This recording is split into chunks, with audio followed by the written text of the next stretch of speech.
नमस्कार दोस्तों, अमित शाह ने एक ही झटके में नीतीश और नायडू दोनों की बेचैनी बढ़ा दी है और एक न्यूज चैनल के कार्यक्रम में अमित शाह पहली बार वक्फ बिल पर खुलकर बोले हैं और उन्होंने वक्फ बिल की तारीख बता दी। पार्लियामेंट का टाइम टेबल मुझे मालूम नहीं है, मगर इसी सत्र में हम वक्फ संशोधन का बिल रखेंगे। मतलब दोस्तों मोदी सर दोस्तों अस्सलामु अलैकुम व रहमतुल्लाह। आज फिर एक नए वीडियो के साथ आपके सामने हाजिर हुए हैं जिसमें बयान कर रही है प्रज्ञा मिश्रा, जो ये वक्फ बिल को लेकर बहुत ही अच्छी बातें कही है। तो दोस्तों इस वीडियो को आप पूरा देखें और आखिर तक इस वीडियो पर बने रहें ताकि आपको भी हकीकत वक्फ बिल के बारे में पता चले। तो चलिए हम सब मिलकर इस वीडियो को देखते हैं और जानते हैं हकीकत क्या है। तो चलिए हम वीडियो को शुरू करते हैं।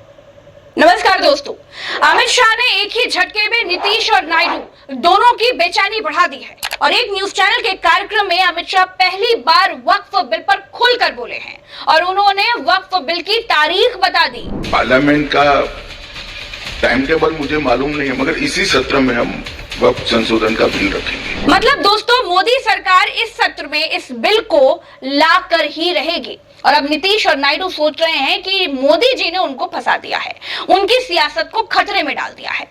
दोस्तों अलविदा की नमाज के मौके पर मुस्लिमों ने हाथ पर काली पट्टी बांधकर नमाज अदा की क्योंकि वो पूरे देश में वक्फ बिल का विरोध कर रहे हैं।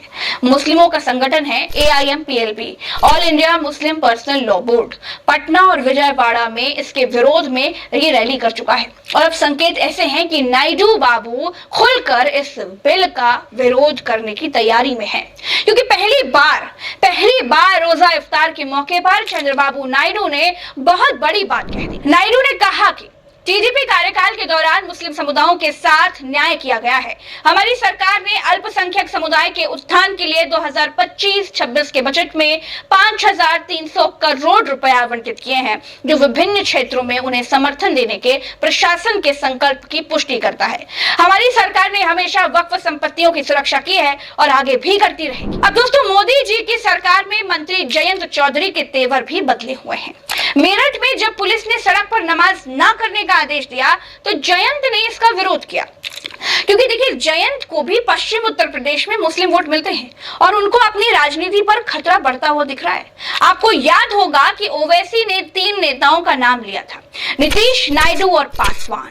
और चंद्रबाबू नायडू, नीतीश कुमार, चिराग पासवान और जयंत चौधरी, याद रखो हम कभी भी तुम्हारी इस चीज को माफ नहीं करेंगे। तुम हमारी शरीयत पर हमला जो करने की इजाजत बीजेपी को दे रहे हो, अगर ये चार्ज बोल दे कि बिल नहीं आना चाहिए तो बिल नहीं आएगा। अब चिराग बाबू को भी लगने लगा है कि भैया वक्फ बिल का मसला बड़ा है और मुस्लिमों की नाराजगी मोल लेने में नुकसान हो जाएगा। चिराग पासवान से जब मेरठ पुलिस के आदेश पर सवाल पूछा गया तो उन्होंने क्या कहा वो जानना बेहद जरूरी है। ये सब फालतू की बातें हैं, इस पर चर्चा भी नहीं करनी चाहिए। इन सब बातों का कोई मतलब नहीं है। देश में कई बड़े विषय हैं जिस पर चर्चा करनी चाहिए। ऐसे मुद्दे पर चर्चा करने से देश में असहमति का वातावरण बनता है, तनाव का माहौल बनता है, संप्रदायों के बीच में टकराव की स्थिति पैदा होती है। जो जैसे करता आया है इतने सालों से करता रहेगा। ये सब मुद्दे नहीं होते तो आप मुझसे मेरे मंत्रालय और विभाग के काम के बारे में पूछते। यानी दोस्तों सिर्फ नीतीश और नायडू परेशान नहीं है, ऐसा बिल्कुल नहीं है। अब तो चिराग और जयंत को भी अपने वोटों को लेकर चिंता सताने लगी है। एक और नाम याद रखिए, अजीत पवार का। अजीत पवार बहुत पहले से कह रहे हैं कि अल्पसंख्यकों के साथ अन्याय नहीं होने देंगे।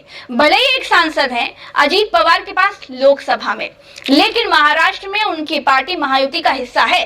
बाकी नेताओं में अगर आप देखेंगे तो जीतन राम मांझी और उपेंद्र कुशवाहा जो बिहार के नेता हैं, उनकी पार्टी भी सेक्युलर दिखने की कोशिश करती है। यानी मुश्किलों में कई नेता हैं, लेकिन 16 सांसद वाले चंद्रबाबू नायडू और 12 सांसद वाले नीतीश कुमार बहुत ज्यादा तनाव में हैं। बिहार में तो इसी साल चुनाव है और अलग अलग मुस्लिम संगठन नीतीश कुमार को अल्टीमेटम भी दे चुके हैं और चंद्रबाबू नायडू भी मुस्लिम वोटर्स के सहारे ही सत्ता में है। अब कहा जा रहा है कि नायडू बाबू ने मुस्लिम संगठनों से सोचने का वक्त मांगा है। और अब जानते हैं दोस्तों, अगर नायडू बाबू अपने पैर पीछे कर लेते हैं, वो मोदी जी का सपोर्ट इस मसले पर अगर नहीं करते हैं तो ये बिल पास नहीं हो सकता।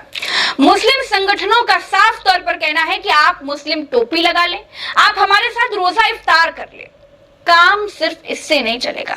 अगर हमारे मदरसों, मस्जिदों और ईदगाहों पर खतरा है तो आप हमारे साथ आइए, हमारे हितों की रक्षा करिए। अगर आप ऐसा नहीं कर सकते तो हम ये मानेंगे कि आपको सिर्फ हमारे वोट चाहिए। इधर दोस्तों नीतीश कुमार और नायडू दोनों के ही मुस्लिम विधायकों ने, मुस्लिम पदाधिकारियों ने भी अपनी बात कह दी है कि बिल के मसले पर विरोध करिए, क्योंकि अगर ऐसा आप नहीं करते तो हम पार्टी छोड़ देंगे। यानी वोट बैंक तो छोड़िए, नीतीश और नायडू के सामने अपनी ही पार्टी को बचाना भी मुश्किल हो जाएगा। लेकिन शाह के तेवर बता रहे हैं कि सरकार पीछे हटने को तैयार नहीं है और ईद के बाद सरकार कभी भी ये बिल पेश कर देगी। उधर मुस्लिम संगठनों ने दो टूक कह दिया है कि नीतीश और नायडू ईद से पहले ही फैसला कर ले। दरअसल मुस्लिम समूहों का मानना है दोस्तों कि भाजपा देश में धर्म के नाम पर लोगों के बीच दरार पैदा कर रही है। वक्फ संशोधन बिल के पक्ष में जाने पर आबादी में करीब 7% की हिस्सेदारी रखने वाले समुदाय टीडीपी से अलग हो जाएंगे। दोस्तों नीतीश हो या फिर चंद्रबाबू नायडू, दोनों बखूबी जानते हैं कि मुस्लिम वोटर्स के बिना उनकी राजनीति पर संकट आ जाएगा, सत्ता में बने रहना मुश्किल हो जाएगा। शायद इसी वजह से नायडू ने बहुत सधे हुए शब्दों में बीजेपी को अल्टीमेटम दे दिया है।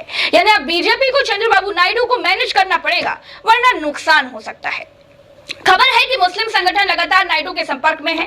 कई राउंड की बात हो चुकी है, लेकिन अभी बात बन नहीं पा रही है। आप ये कह सकते हैं कि 4 से 5 दिनों के अंदर बहुत कुछ होगा, क्योंकि सरकार की तैयारी ईद के बाद बिल लाने की है और उससे पहले ही मुस्लिम संगठन नीतीश और नायडू का स्पष्ट रुख जानना चाहते हैं।